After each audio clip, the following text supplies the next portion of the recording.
It's interracial crime stats. Interracial crime stats. And I don't know, not everyone covers this stuff, but here on the show, we don't hold back. Yeah. Can you read the numbers are in? 2024, blacks killed 458 whites. Whites killed 84 blacks. The United States is 13.7% black and 58.4% white. Blacks are 23 times more likely to kill a white person than whites are to kill a black person. Very interesting. But according to Joe Biden, our biggest threat as a nation is this. Terrorism from white supremacy is the most lethal threat to the homeland today. Not ISIS, not Al-Qaeda, white supremacists. So this is a major lose for Trump's immigration policy. And it's not his immigration policy, it's his censorship policy for Israel.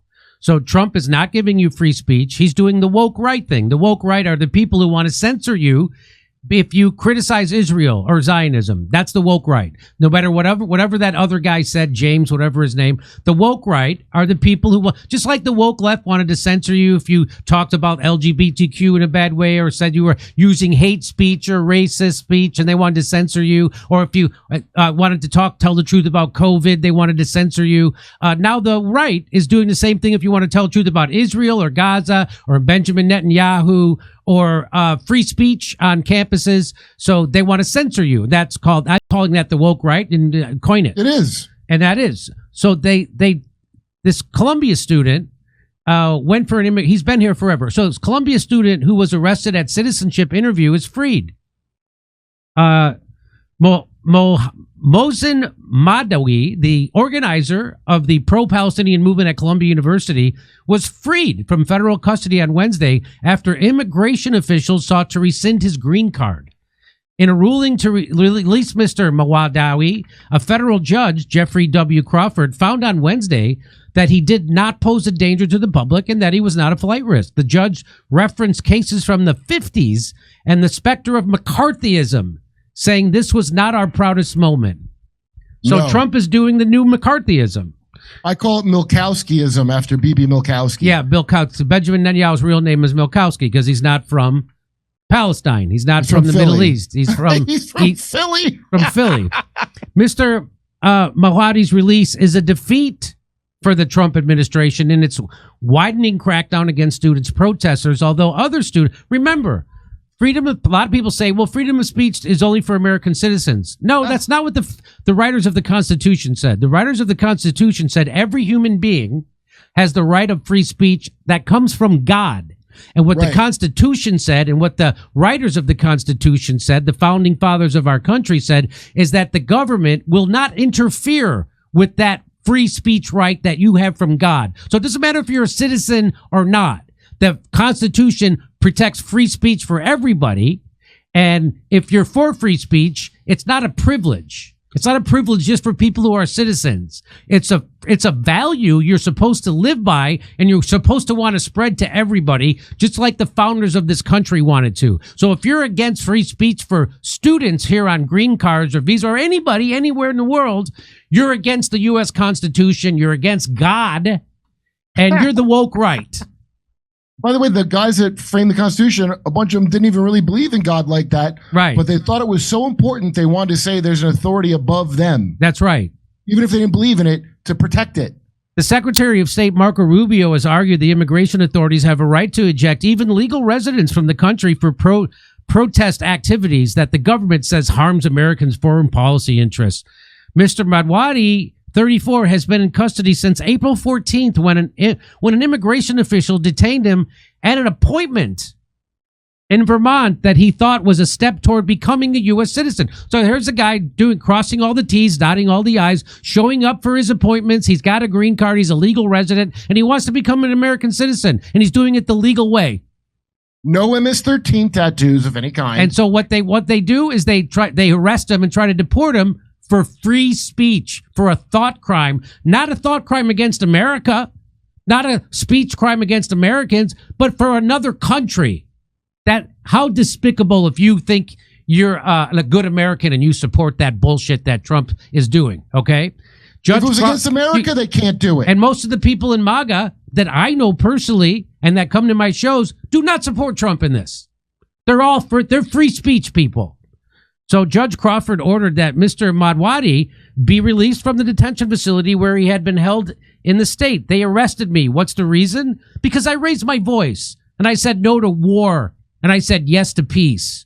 Because I said enough is enough. Killing more than 50,000 Palestinians is more than enough. A green card holder for the past 10 years, a decade. Mr. Madwadi was not accused of a crime. Rather, Marco Rubio wrote in a memo justifying his arrest that his activism could undermine the Middle East peace process by reinforcing anti-Semitic sentiment. Not as much as what you did to him. No. Not as much as what you did to the guy. That's right. You know what's actually causing anti-Semitism to rise? Arresting people for free speech.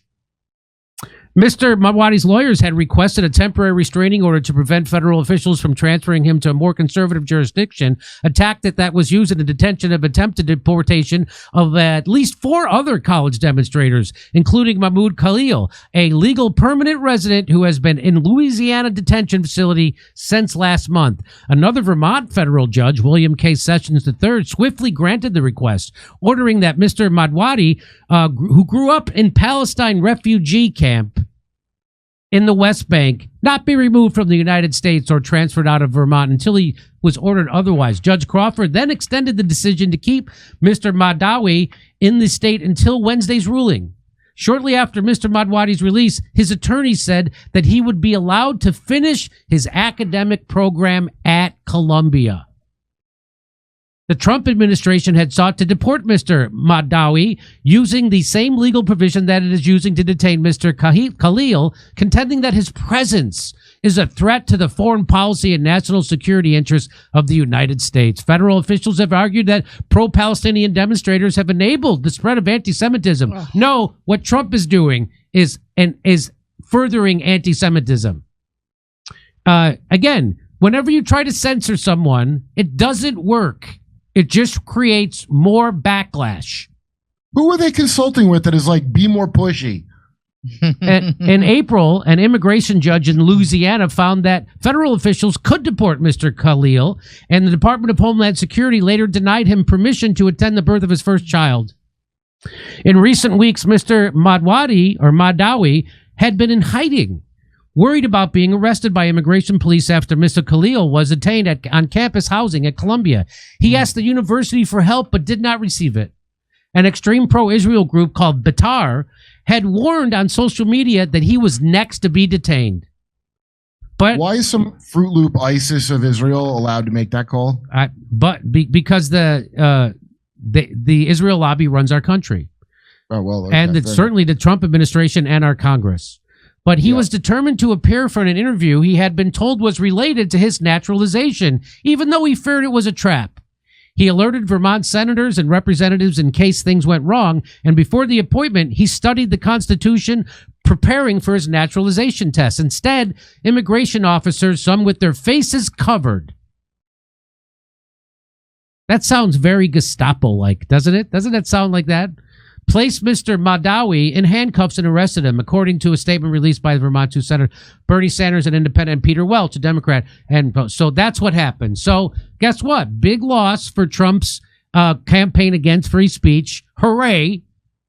And a big win for free speech. Hooray. Again, Betar is a group that the ADL has blacklisted and condemned for being too crazy. Yeah. If the ADL, which themselves are a corrupt organization that is there not to protect people from anti-Semitism, but to slander people with the accusation of and discredit them and shut them up for using accurate criticism of Israel and Zionism. So this is not America first. This is Israel first. And most of the people I know in MAGA don't go along with this garbage. And if you are, you're against God. You're against the Constitution, you're against the founders, and you're not for free speech. You're the woke right. You're just as bad as the AOCs and the morons on the left who wanted to censor you for your hate speech. Okay, that's it for today. We got some more things. We're going to do a premium streamium, right? Yeah, so this will take me about 3 minutes. Bye, guys. Bye, buddy. This will take me 1 second to read these. Okay, here we